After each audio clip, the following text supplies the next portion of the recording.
बच्चों HCV solutions के 7th video में हम आपके साथ हैं बेटा। और आइए 7th क्वेश्चन देखते हैं क्या है 7th क्वेश्चन में। देखिए क्वेश्चन दे रखा अपने को कि taking force length and time to be fundamental quantities find the dimensions of a particle का डेंसिटी। आइए समझते हैं क्वेश्चन क्या है। बेटा दे रखा है कि फोर्स लेंथ और टाइम को आप फंडामेंटल क्वांटिटीज मान के या कंसीडर कर लीजिए, और वैसी कंडीशन में अपने को डायमेंशन पूछा इनके टर्म्स में ही किसका बेटा, डेंसिटी का। आइए बात करते हैं। तो एक बात बताओ बेटा, डेंसिटी को लिखना चाहूं तो मैं किससे रिप्रेजेंट कर सकता हूं? डेंसिटी को अपन डी से भी रिप्रेजेंट कर सकते हैं या कई बुक्स में इसको रो से भी रिप्रेजेंट किया हुआ रहता है। डेंसिटी बेटा अपन सभी लोग जानते हैं, डेंसिटी होता है क्या, मास अपॉन वॉल्यूम, मास पर यूनिट वॉल्यूम। ठीक है भाई, इतनी बात समझ में आ गई। तो डेंसिटी का अपन यहाँ से डायमेंशन क्या लिख सकते हैं? अगर बेसिकली अगर अपन डायमेंशन देखें तो इसका डायमेंशन हो जाएगा बेटा m1 l माइनस का 3। चलिए बात करते हैं आगे। अब देखो बेटा, अगर मैं बोलना चाहूं कि डेंसिटी इस पे फोर्स लेंथ और टाइम के टर्म्स में अपने को निकालना है, इसका मतलब एक बात तो समझ में आती है क्या, डेंसिटी डिपेंड कर रही है बेटा फोर्स पे। अब फोर्स के अपने को नहीं पता कि फोर्स की कौन सी पावर पे डिपेंड कर रही है, तो अपन इसकी पावर मान लेते हैं ए। अब लेंथ पे भी डिपेंड कर रहा है तो लेंथ की पावर मान लेते हैं बी, और टाइम पे भी डिपेंड कर रहा है बेटा तो टाइम की पावर क्या मान लेते हैं सी।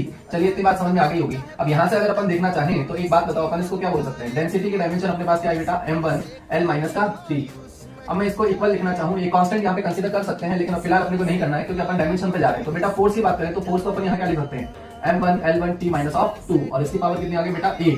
अच्छा लेंथ की पावर कितनी कंसीडर कर लें, लेंथ l1 और पावर कितनी आ गई इसकी b। और टाइम की बात करें तो बेटा टाइम की जो डायमेंशन होती है वो t1 और इसकी जो पावर है वो है c। आइए सॉल्व करते हैं। तो यहाँ पे कितना आ गया बेटा, ये तो पावर रहेगी कितनी, m1 l माइनस का 3, इसकी डायमेंशन आ गई। अगर इसकी बात करना चाहें तो बेटा m की पावर तो आ गई a, l की पावर लिखना चाहें तो देखें अगर बेस सेम होता है तो पावर एड अप हो जाएंगी। तो यहाँ से l की पावर कितनी हो जाएगी बेटा a, यहाँ पे l की पावर कितनी हो गई b। चलिए बहुत बढ़िया। यहाँ पे अगर t की पावर लिखना चाहेंगे तो यहाँ से आ गया माइनस का 2a, और यहाँ पे t है नहीं, यहाँ पे t है तो प्लस का क्या आ जाएगा बेटा, c आ जाएगा। चलिए अब कंपेयर करते हैं, क्या करते हैं, कंपेयर करते हैं। तो मास वाली पावर को मास वाली पावर से कंपेयर करेंगे, लेंथ वाली पावर को लेंथ से, और टाइम की यहाँ पे कोई पावर है नहीं, इसका मतलब टाइम की पावर को अपन कितना कंसीडर कर लेंगे, 0 कंसीडर कर लेंगे। आइए बात करते हैं।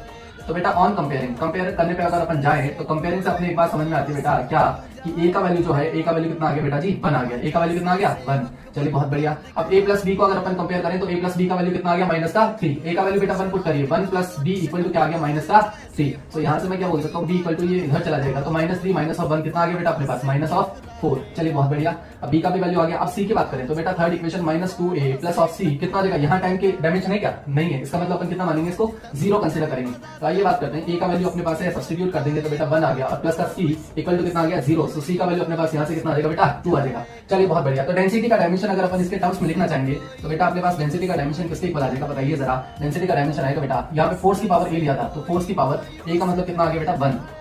अगर मैं बात करना चाहूँ लेंथ, लेंथ की पावर कितना है b, b का मतलब है बेटा -4, और c बच गया टाइम, तो टाइम और टाइम की पावर कितना आ गया c, c का मतलब है बेटा 2। So this will be the net result, या मैं बोल सकता हूँ कि डायमेंशन आ गया किसका, डेंसिटी के लिए। किसके लिए आ गया बेटा, डेंसिटी के लिए। उम्मीद कर रहे हैं आपको ये क्वेश्चन समझ में आया होगा। अगर आपको ये क्वेश्चन समझ में आया तो बेटा अगले पार्ट्स के लिए कंटिन्यू करिए अपने साथ। Thank you.